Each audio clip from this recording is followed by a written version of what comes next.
আসসালামু আলাইকুম রহমতুল্লাহি ওয়া বারাকাতুহু।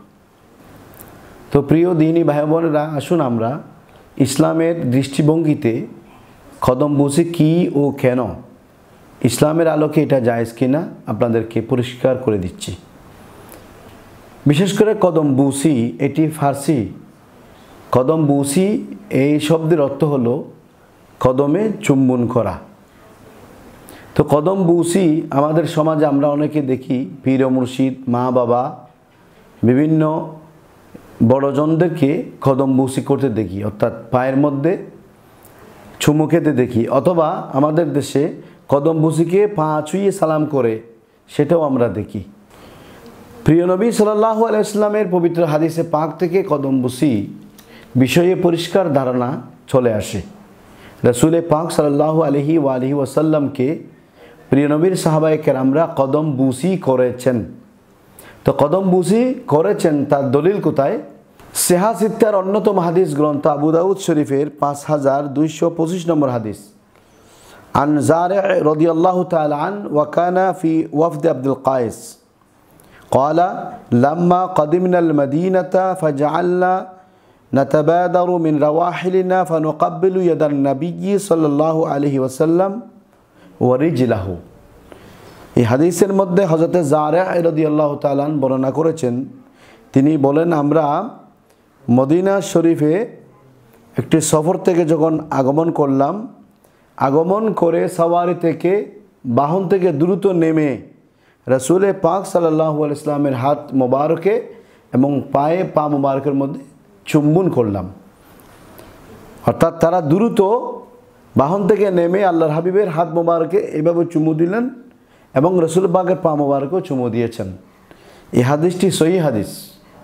এই হাদিসের আলোকে প্রমাণিত হলো কদমবুসি সুন্নতে সাহাবা।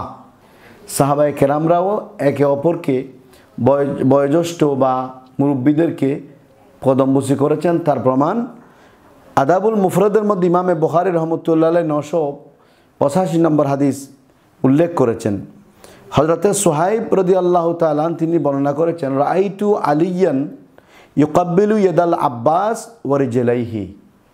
হযরতে সুহাইব রাদিয়াল্লাহু বলেন, আমি হযরতে মাওলা আলী শেরে খুদা রাদিয়াল্লাহু তাআলা আনহুকে দেখেছি, তিনি হযরতে আব্বাস রাদিয়াল্লাহু তাআলার হাত এবং পায়ের মধ্যে চুম্বন করেছেন।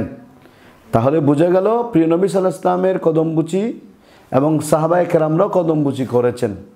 অতএব এটা সুন্নতে সাহাবা। এই রাসূল পাক সাল্লাল্লাহু আলাইহি ওয়াসাল্লামের হাদিস থেকে প্রমাণিত একটি বিষয়কে আমাদের দেশে বর্তমানে যারা হাদিস গবেষণা না করে মানুষকে ধোঁকা দেওয়ার জন্য শুধু বলে থাকে কদমবুসি করা শিরিক হবে, কদমবুসি করা শরীয়তের দৃষ্টিতে কোনো ভিত্তি নেই, কদমবুসি অন্য ধর্মের একটি অপসংস্কৃতি।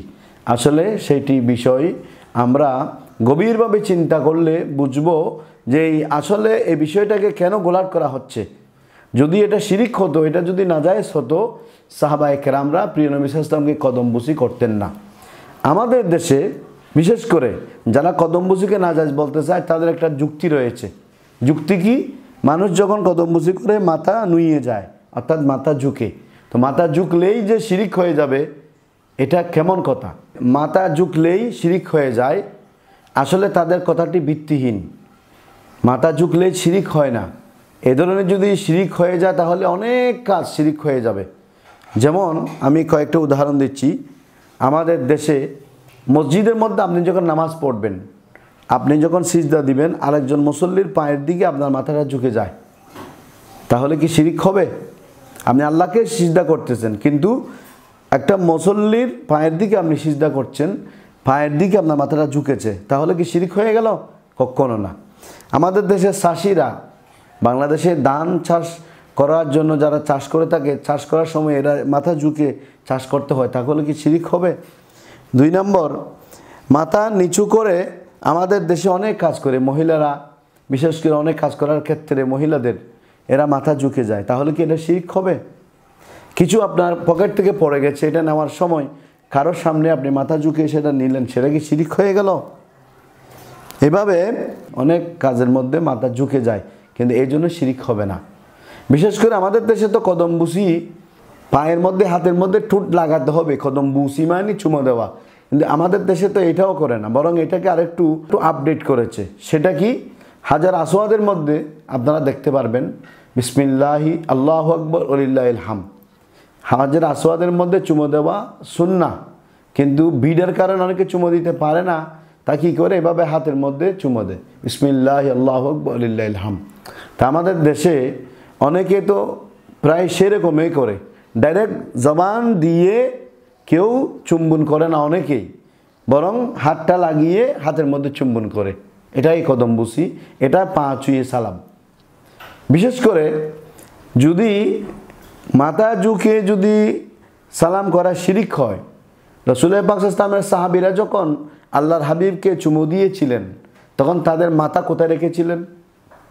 তাদের মাথা তাদের শরীরের সাথে ছিল না? অবশ্যই ছিল।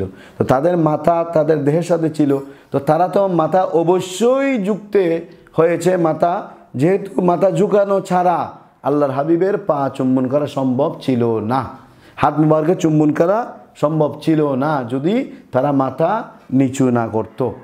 অতএব মাথা নিচু করলেই যে শিরিক হবে, এটা নাজায়েজ হয়ে যাবে, এ ধরনের কথা ভিত্তিহীন। শরীয়তের আলোকে কেউ যদি কদমবুচি করে বা পা ছুঁয়ে সালাম করে, এটা শরীয়তের দৃষ্টিতে জায়েজ হবে, এটা নাজায়েজের কোনো কারণ নেই। তাই আল্লাহ পাক রব্বুল আলামিনের কাছে আমরা ফরিয়াদ করি, আল্লাহ যেন আমাদেরকে সঠিক বুঝদান করেন। যারা এই ধরনের বিষয়গুলোকে নিয়ে অপব্যাখ্যা করে মুসলমান সমাজে বিভ্রান্তি ছড়াচ্ছে, তাদের থেকে আল্লাহ আমাদের হেফাজত করেন। আমিন।